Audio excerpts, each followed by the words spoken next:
जनता के आक्रोश और सत्ता की नाकामी पर राष्ट्रकवि रामधारी सिंह दिनकर जी ने एक कविता लिखी है। सदियों की ठंडी बुझी राख सुगबुगा उठी, मिट्टी सोने का ताज पहन इठलाती है। दौड़ाह समय के रथ का घर घर नाद सुनो, सिंहासन खाली करो कि जनता आती है। सिंहासन खाली करो कि जनता आती है। इस कविता में जनता के प्रति सत्ता की जवाबदेही का बखूबी जिक्र किया गया है। सत्ताधारियों को कभी नहीं भूलना चाहिए कि सत्ता जनता से बनती है, जनता ही सत्ता बनाती है। दिनकर जी जन कवि रहे हैं, उनकी कलम सदा ही जनता की आवाज़ बनी है।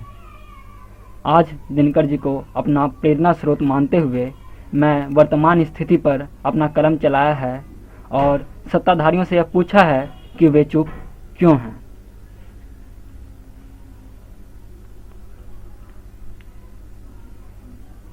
त्रासदी झेल रही है मही, सत्ताधारी चुप क्यों हो।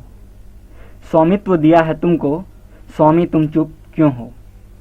सुव्यवस्था का वचन देकर कलुषित किया तुमने निज कर्म को। जनता के अंग अंग में लगे सर्प हैं चूस रहे, जनता छीन हो रही, तुम चुप क्यों हो। इस करुणा कलित हृदय में अब विकल रागिनी बजती है, हाहाकार स्वरों में वेदना असीम गरजती। इस वेदना का कारण है सत्ताधारी तुम कदापि नहीं हो। जनता जो भोग रही है वेदना, उसका कारण है तुम्हारा चुप रहना। और इसका दोष सिर्फ तुम्हारे मत्थे नहीं मढ़ूंगा मैं, क्योंकि इस वेदना का कारण है जनता का चुप रहना। जनता को अभ्यास हो चुका है मूक दर्शन बनने की, जब तक विपत्ति आप पर न आए तब तक चुप ही रहने की। तुम तो बहुत बोलते हो ऐ सत्ताधारी, तुम्हारा बोलना ही तुम्हारी सत्ता का पहचान बना है। बोलकर ही तुमने जनता को जीता, सत्ता की बागडोर थामी है। पर याद रखना, तुम्हारा बोलना और मेरी कलम द्वारा तुम्हें मूक कहा जाना दोनों एक समान है। बोलने का अर्थ केवल मन की बात करना नहीं होता, बोलने का अर्थ केवल भाषणों का व्यवहार करना नहीं होता, बोलने का अर्थ केवल अनैतिक मिथ्या प्रचार करना नहीं होता, बोलने का अर्थ है प्रश्नों का जवाब देना। बोलने का अर्थ है जनता के प्रश्नों का जवाब देना। बोलने का अर्थ है सत्ताधारी जनता की अकुलाहट का प्रतिकार करना, असमंजस्य का समाधान करना, संताप का संहार करना। त्रासदी झेल रही है मही, सत्ताधारी तुम चुप क्यों हो। स्वामित्व दिया है तुमको, स्वामी तुम चुप क्यों हो।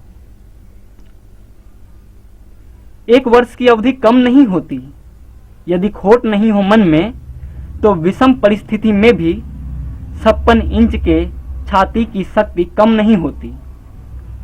एक वर्ष की अवधि कम नहीं होती, यदि खोट नहीं हो मन में तो विषम परिस्थिति में भी 56 इंच के छाती की शक्ति कम नहीं होती। परमात्मा की अनुपम अनुकृति हैं हम।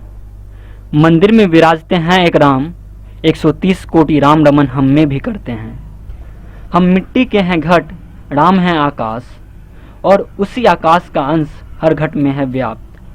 आप इस घट की आराधना क्यों नहीं करते हैं। मेरे प्रिय सत्ताधारी 130 कोटि राम की साधना क्यों नहीं करते हैं। आज हाल क्या है इस धरा का आप भी तो जानिए, व्याकुल तरस्त जनता की ओर ध्यान भी तो साधिए। जो सत्य है उससे कदाचित अभी तो विमुख मत होइए, कुछ तो बोलिए सत्ताधारी अब तो चुप मत होइए। पूछिए धरा का हाल नहीं किसी पुत्र पिता माता साथी या सखा से, तो आप किससे पूछेंगे। आप पूछिए उन शमशानों के रखवालों से जिनके सामने लाशों के अंबार लगे जाते हैं। पूछिए कितनी प्रसन्नता होती होगी उन्हें जब अपने प्रियजन को जलाकर कोई उसके हाथ में धनराशि रखता होगा, हाथ उसके भी कांपते होंगे, अश्रु बहते होंगे।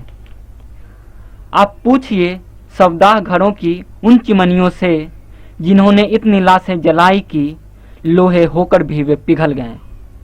कहिए आप कब पिघलेंगे। ऐ सत्ताधारी चुप क्यों हैं।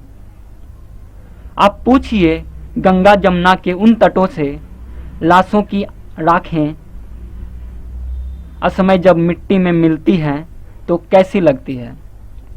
आप पूछिए उन फुटपाथों से भी कि खुद पर जो लाशें जला रहे हो कैसी लगती है। फुटपाथ से शमशान में जो विकास हुआ है ये विकास कैसी लगती है।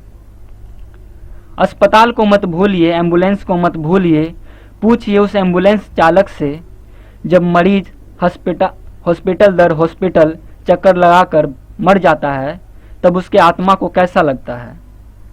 आप पूछिए उस डॉक्टर और नर्स से जब किसी को ना चाहते हुए भी ना कहना पड़ता है तो कैसा लगता है। आप पूछिए उन लाखों धधकते हियों से लाशें तो बुझ चुकी हैं जलकर, हृदय कब तक जलेगा उनका। जब लाखों कल्पित आत्माएं चित्कार लेती हैं तब उस विकलता के स्वर को सुनकर आसमान को कैसा लगता है। उस शोक निनाद को सुनकर आपका मोड़ भी तो कलप उठता होगा। इसलिए कहता हूं जनता को मत ठुकराइए, जो सत्य है उसे स्वीकार करिए। आंकड़े एक हद तक ही छिपाए जा सकते हैं, क्योंकि मातम जब छाती है तब फिजा खुद ही सब बतला देती है। अब मैं और कुछ नहीं कहूँगा, क्योंकि कहने की बारी अब तुम्हारी है और कहने की बारी अब हमारी है। त्रासदी झेल रही है मही, सत्ताधारी तुम चुप क्यों हो। स्वामित्व दिया है तुमको, स्वामी तुम चुप क्यों हो।